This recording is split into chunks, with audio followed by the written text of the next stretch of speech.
akhirnya, kisah tentang korupsi terus terjadi di sekitar kita, terutama di dunia politik dan oknum-oknum pejabat pemerintah kita.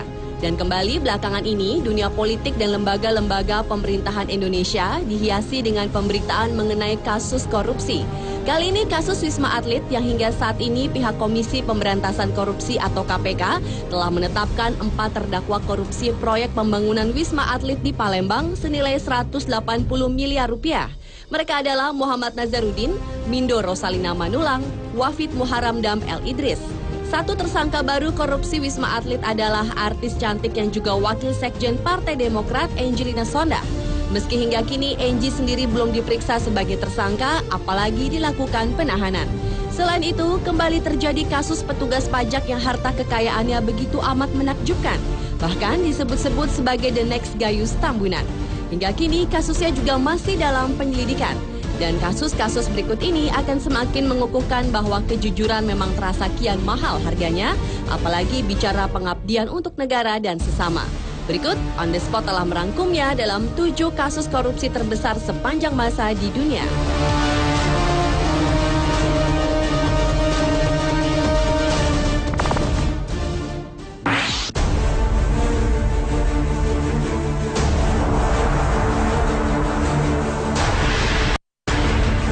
Diawali dengan kasus korupsi terbesar yang pertama yang datang dari Ferdinand Marcos, seorang pengacara yang memerintah sebagai Presiden Filipina periode tahun 1965 hingga 1986.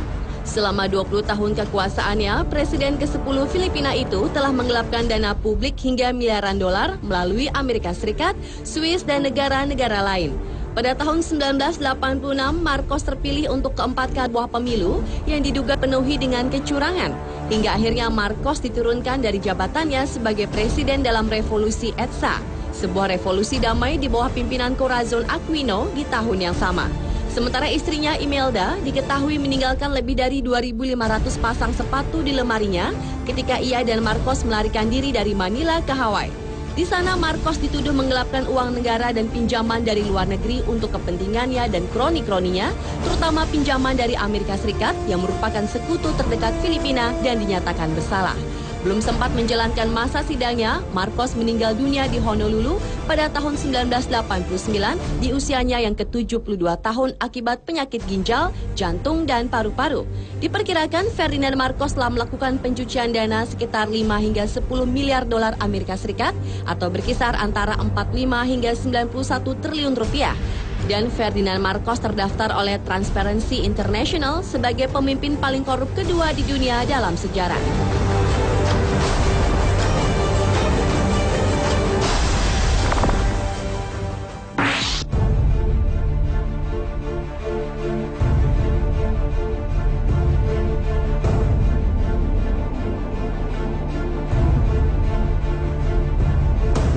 Selanjutnya adalah Slobodan Milošević, presiden ketiga Yugoslavia dan sekaligus menjadi presiden pertama Serbia ini diperkirakan melakukan korupsi senilai 1 miliar dolar Amerika atau sekitar 9 triliun rupiah. Tuduhan korupsi tersebut membawa Slobodan Milošević ke pengadilan pada 31 Maret 2001 lalu. Tetapi berhubung kekurangan bukti, akhirnya Perdana Menteri Serbia Zoran Đinđić mengirim Milošević ke pengadilan The Hague di Belanda. Masih teringat di dalam benak yakni mengenai kejahatan pemusnahan ras di Bosnia selama kepemimpinannya. 5 tahun pengadilan dan belum sempat selesai, akhirnya Milošević menghembuskan nafas terakhir di dalam selnya pada tanggal 11 Maret tahun 2006. Milošević meninggal di usianya menginjak ke-65 tahun akibat serangan jantung. Sebelumnya Milošević telah mengalami kelainan jantung dan hipertensi. Pihak The Hague, pengadilan di Belanda, menolak tuduhan pembiaran yang mengakibatkan meninggalnya Milošević. Menurut pihak pengadilan, Milošević tidak pernah mau menerima obat atau perawatan medis dari pihak The Hague.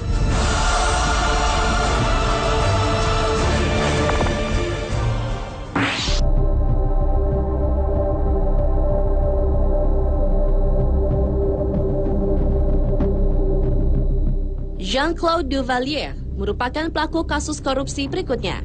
Presiden Haiti ke-33 berjuluk Baby Doc ini menggantikan posisi ayahnya François Duvalier yang meninggal dunia pada tahun 1971, di mana Jean-Claude masih berusia 19 tahun saat itu. Pada bulan Februari tahun 1986 terjadi demo yang menyebabkan Jean-Claude lari ke Prancis lalu menyerahkan semua urusan kenegaraan kepada penasihatnya. Pada tahun 1980, Jean-Claude mengadakan pesta pernikahan dirinya yang dibiayai negara sebesar 3 juta dolar Amerika atau sekitar 27 miliar rupiah. Sementara saat itu rakyat Haiti banyak yang masih berada di bawah garis kemiskinan. Selain itu, Jean-Claude pun dituduh telah melakukan perdagangan narkoba dan penjualan organ tubuh warganya yang telah mati. Pada tanggal 16 Januari tahun lalu, Jean-Claude datang ke Haiti dengan alasan ingin membantu kemelut pemilu di Haiti. Namun, keesokan harinya ia pun ditangkap oleh polisi Haiti di hotel tempat yang menginap.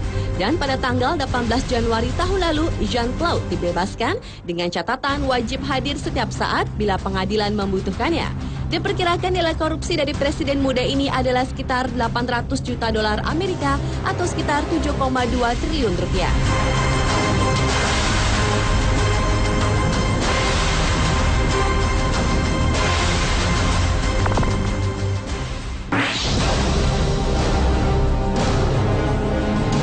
Beralih ke pemimpin negara lainnya melakukan tindak korupsi, yakni Sani Abacha.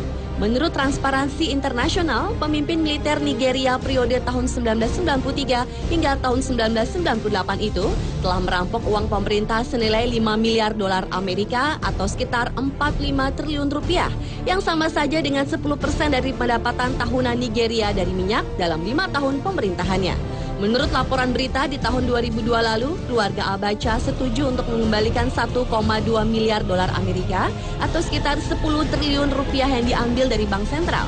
Selain biaya korupsi, Abacha juga bertanggung jawab dengan pelanggaran hak asasi manusia.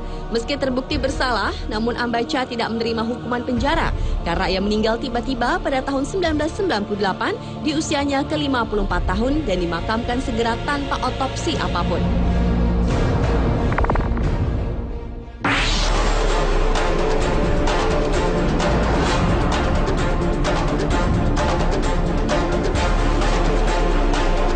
Pria paling dicari di India, Daud Ibrahim ini merupakan pimpinan dari sindikat kejahatan yang beranggotakan 5.000 orang yang beroperasi terutama di Pakistan, India, dan Uni Emirat Arab. Organisasi kejahatan tersebut bertanggung jawab atas kasus penyelundupan, narkotika, hingga pembunuhan. Buronan ini dinyatakan telah berhasil mencuci miliaran dolar melalui jaringan terselubung. Ibrahim pun juga diduga menjadi penyelenggara dan menyumbang dana untuk pemboman Mumbai di tahun 1993 dan sejumlah besar mencuci uang atas nama Osama bin Laden.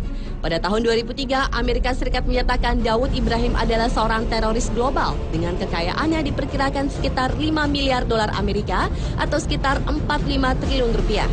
Meski dunia internasional mengakui kejahatan Ibrahim, namun ia tetap bebas dan keberadaannya tidak diketahui meskipun saat ini dirinya tinggal di Pakistan.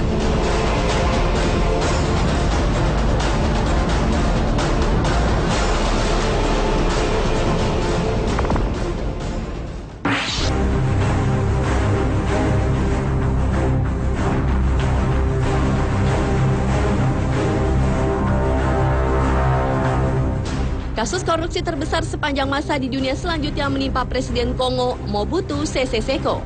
Selama menjabat sebagai orang nomor 1 di Kongo dari tahun 1965 hingga tahun 1997, Mobutu dikenal secara teratur menyewa pesawat Concorde dari Air France untuk penggunaan pribadi, termasuk perjalanan belanja ke Paris untuk diri sendiri beserta keluarganya.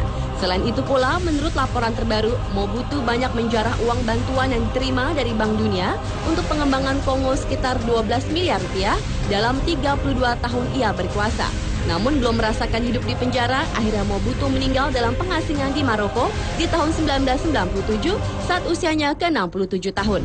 Dan Mobutu Sese Seko adalah orang nomor 3 sebagai pemimpin negara yang paling korup dalam 2 dekade terakhir dengan menggelapkan dana sekitar 5 miliar rupiah atau sekitar 45 triliun rupiah dan sebagian besar tidak dikembalikan.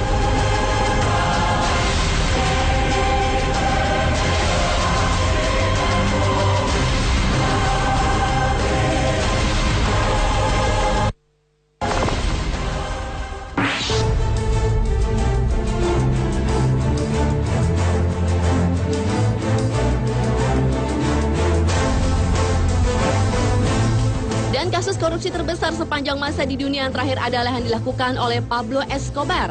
Pablo dianggap sebagai kriminal terkaya dan paling sukses dalam sejarah dunia.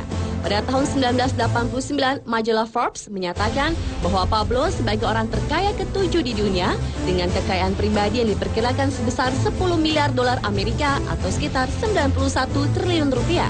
Bahkan per minggunya Pablo menghabiskan 1.000 dolar Amerika atau sekitar 9 juta rupiah hanya untuk membeli karet gelang yang digunakan membungkus tumpukan uang-uangnya. Karena memiliki uang ilegal, maka ia menyimpan sejumlah uang tunainya di sebuah gudang.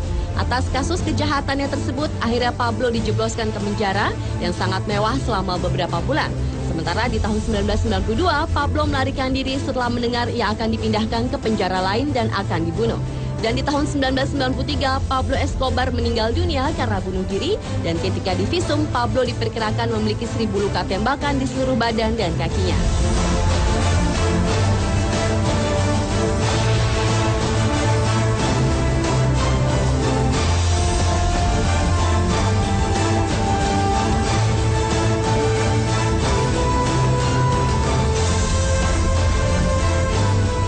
Itulah 7 kasus korupsi terbesar sepanjang masa di dunia, versi On The Spot.